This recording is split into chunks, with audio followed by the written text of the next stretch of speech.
আসসালামু আলাইকুম ভিউয়ার্স, আপনারা দেখছেন মাহের কুকিং হাউস। আজ আমি আপনাদের সাথে শেয়ার করব মিল্কশেড ম্যাঙ্গো পুডিং কিভাবে বানাতে হয়। এখন কিন্তু সারা বাংলাদেশের আনাচে কানাচে সব জায়গায় পাকা আম পাওয়া যায়, তাই পাকা আম দিয়ে কিভাবে আমি পুডিং বানাবো সেটা আপনাদের সাথে শেয়ার করতে যাচ্ছি। আর এই পুডিংটি বানানোর জন্য আমি প্রথমে নিয়ে নিয়েছি 4টা পাকা আম।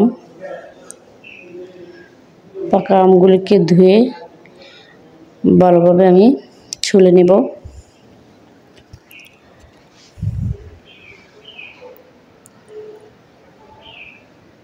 দেখেন কি পাকা আম নিয়েছি,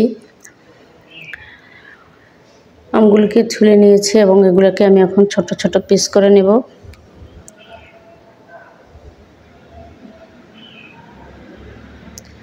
তারপরে এগুলোকে এখন আমি ব্লেন্ড করে নেব।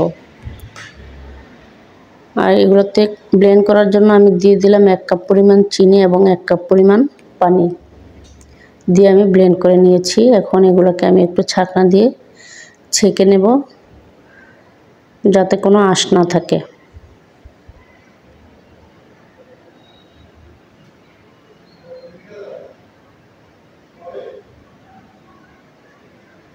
আপনারা যদি এই ছাঁকনাটা না থাকে প্লাস্টিকের যে চালনি আছে সেগুলো দিয়েও ভালোভাবে ছেঁকে নিতে পারবেন।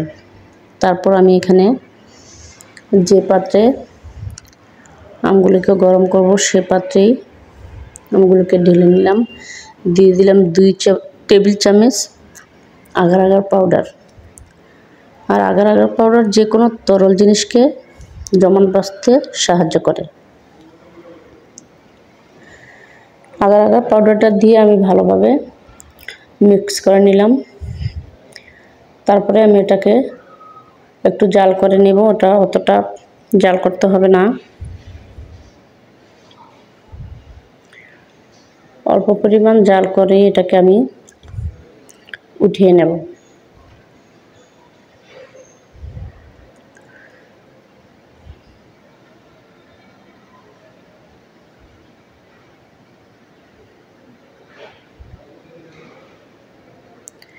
এবং এটাকে একটা বাটিতে ঢেলে আমি ঠান্ডা করে কিছুক্ষণের জন্য ফ্রিজে রেখে দেব যাতে এটা শক্ত হয়ে যায়।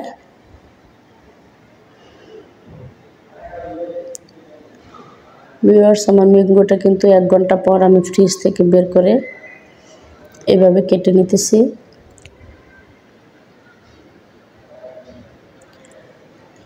আপনাদের যেরকম ইচ্ছে এরকম করে কাটতে পারেন। আমি একটু কিউব কিউব করে কেটে নিচ্ছি। দেখেন আমার ম্যাঙ্গোটা কত সুন্দর হয়েছে। এখন আমরা চলে যাব পরবর্তী কাজটাতে। এখন এখানে আমি নিয়ে নিয়েছি 1 লিটার দুধ, 4টা এলাচ দিয়ে দিয়েছি ফ্লেভারের জন্য। আপনারা চাইলে এটা স্কিপও করতে পারেন। এলাচের ফ্লেভারটা বের হয়ে গেলে এটাকে আমি উঠিয়ে ফেলে দেব। তারপর দিয়ে দিব আমি আগার আগার পাউডার। এটাকে আমি 2 চামচ আগার আগার পাউডার আগে আমি ভিজিয়ে রেখেছিলাম। তারপর এটাকে আমি এখন মিক্সড করে দেব। তারপর দিয়ে দিব 1.5 কাপ পরিমাণ চিনি। চিনিগুলি দিয়েও আমি ভালোভাবে নেড়ে চেড়ে নেব।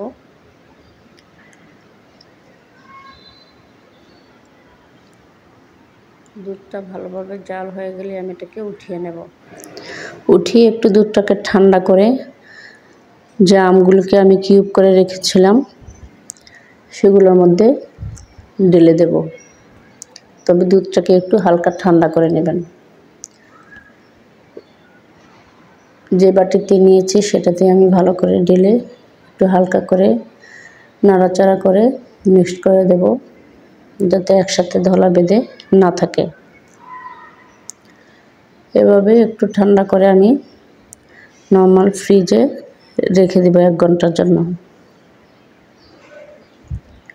1 ঘন্টা পর আমি এটাকে ফ্রিজ থেকে আবার বের করে আপনাদেরকে দেখিয়ে দেব।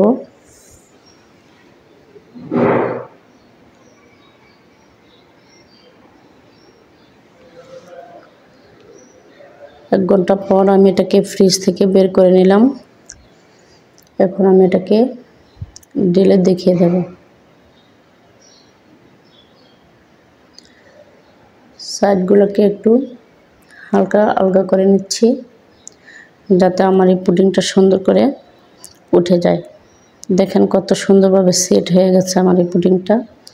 এখন আমি এটাকে উল্টিয়ে ঢেলে নিচ্ছি।